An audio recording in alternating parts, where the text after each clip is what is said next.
Hello friends, Baakiyalakshmi சீரியலில் என்ன நடந்துச்சுங்கிறத பற்றி விரிவாக பார்க்கலாமா?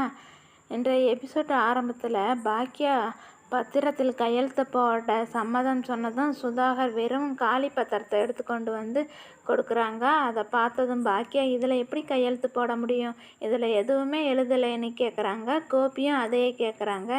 அதுக்கு சுதாகர், சத்தியமாக உங்ககிட்ட சொன்ன மாதிரி வார்த்தையை மட்டும்தான் எழுதுவேன், அதை மீறி வேறு எதையும் சேர்க்க மாட்டேன்னு சொல்லிகிட்டு இருக்காங்க.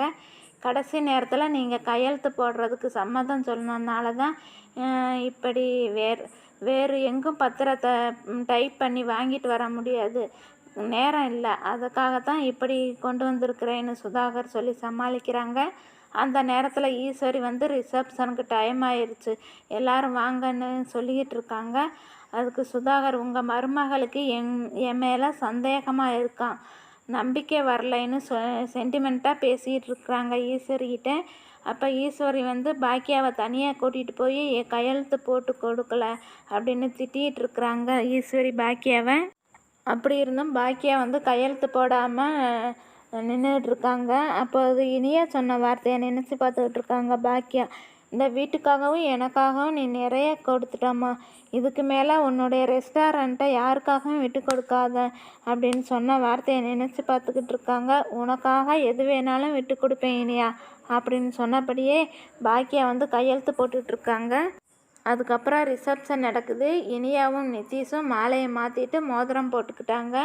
அதை தொடர்ந்து எல்லோரும் ஃபோட்டோ எடுத்துகிட்டு கிளம்பிடுறாங்க. பிறகு பாக்கியா வந்துட்டு தனியாக உட்காந்துருக்காங்க. எழில் வந்து என்னாச்சுமா சோகமாக இருக்கீங்க அப்படின்னு சொல்லி கேட்டுட்ருக்காங்க. அப்போது எழிலுக்கு வந்து ஒரு ஃபோன் வந்துடுறது.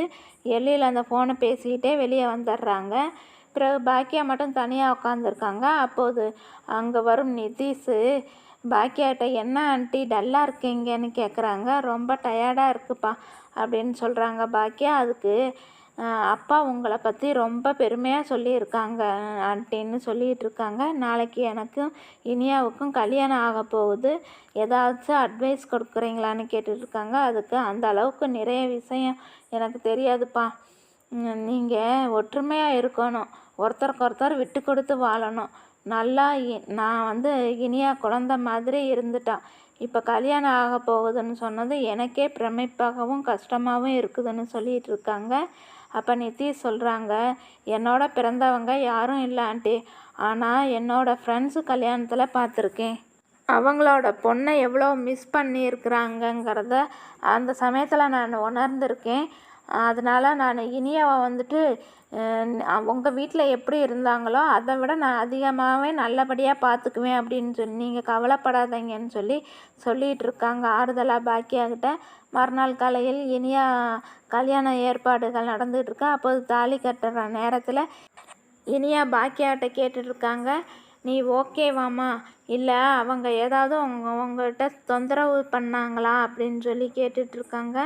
நீ எதுனாலும் சொல்லுமா, நீ சரின்னு சொன்னால் நான் கல்யாணம் பண்ணிக்கிறேன், இல்லைன்னா இப்போயே உன்னோட கிளம்பி இப்படியே இந்த கல்யாணத்தை விட்டுட்டு உன்னோட கிளம்பி வந்துடுறேன் அப்படின்னு சொல்லி பாக்கியா வந்து பாக்கியாட்ட இனியாக சொல்லிகிட்டு இருக்காங்க. அப்போ பாக்கியா இருந்துக்கிட்டு, அப்படியெல்லாம் எதுவும் இல்லைம்மா, நான் ஓகே தான், நீ வந்து சந்தோஷமாக இருந்தால் போதும்னு சொல்லிகிட்டு இருக்காங்க. பிறகு நிதிஷ் இனியாவுக்கு தாலி கட்டினதும் குடும்பத்தில் இருக்கிறவங்க எல்லாரும் ஆனந்த கண்ணீர் விட்டுட்ருக்காங்க. இப்படியாக இன்றைய எபிசோட் முடிவடைகிறது.